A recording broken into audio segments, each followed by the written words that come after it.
அனைவருக்கும் வணக்கம். இன்றைய தலைப்பு உற்ற உறவாயினும் தர்மத்தின் பக்கம் இருக்க வேண்டியதன் அவசியம்.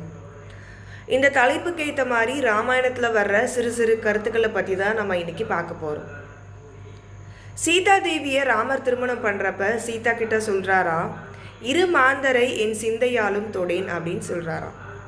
இதை கேட்ட சீதா தேவிக்கு ராமர் ஏன் இதை நம்ம கிட்ட சொல்கிறாருன்னு ஒரு சந்தேகம்.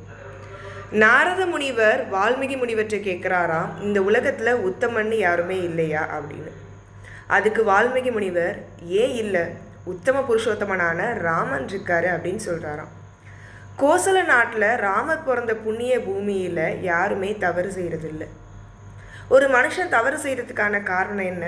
அவனோட ஐம்புலன்கள்.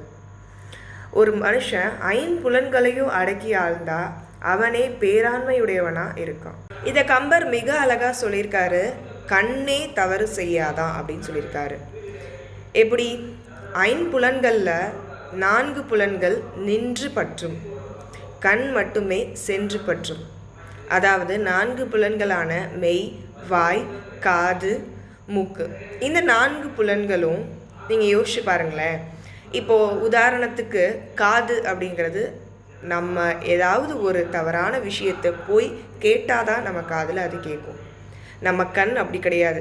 நம்ம நிற்கிற இடத்துலேருந்தே வெகு தூரத்தில் நடக்கிற எவ்வளவோ விஷயத்தை பார்க்கலாம், நல்லது கெட்டது எல்லாத்தையுமே பார்க்கலாம். அப்படி இருக்க கண்ணே தவறு செய்யாதான் அப்படின்னு சொல்லியிருக்காரு.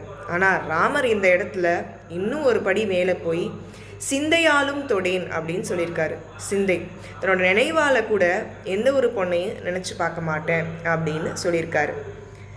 இதை தான் தார்மீகத்தின் அச்சம், ராமாயணத்தின் உச்சம் அப்படின்னு ராமாயணத்தை குறிப்பிடுறாங்க. அடுத்து நம்ம தசரதரோட அறத்தை பற்றி பார்க்கலாம். தசரதர் கைகேயியை திருமணம் பண்ணுறப்ப அவங்க அப்பா கிட்ட உங்கள் பேரன், அதாவது கைகேயியோட பையன்தான் இந்த நாட்டை ஆட்சி செய்வான் அப்படின்னு சொல்லி வாக்கு கொடுத்து கைகேயியை திருமணம் பண்ணிட்டு வர்றாரு. ஒரு காலகட்டத்தில் போரில் தசரதரோட உயிர் போகிற நிலைமையில் தன் உயிரை பணைய வச்சு கைகேயி தசரதரை காப்பாற்றுறான்.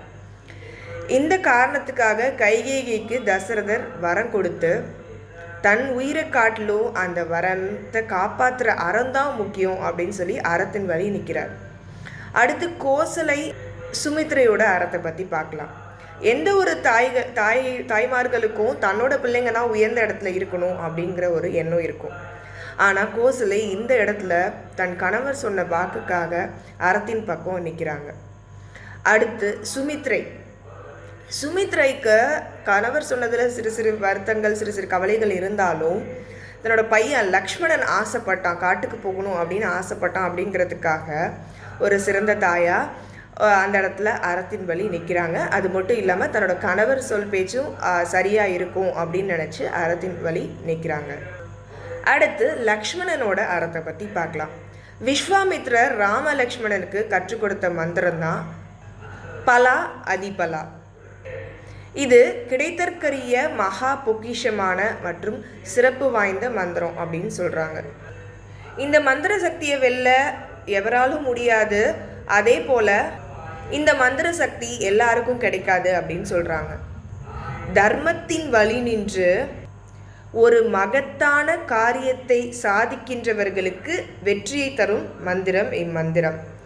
அந்த மந்திரத்தை உண்ணாமலும் உறங்காமலும் கற்றுக்கிட்ட லக்ஷ்மணன் தன் தாய் சொன்ன கட்டளைக்காக தொண்டனாக ராமன் கூட போய் அறம் வழி நின்றார். இந்த மாதிரி ராமாயணத்தில் நிறைய பேர் அறம் வழி நின்றாங்க. அதேபோல் நாமும் அறம் வழி நின்று நம் வாழ்க்கையில் வெற்றியடைவோம். ஜெய் ஸ்ரீராம்.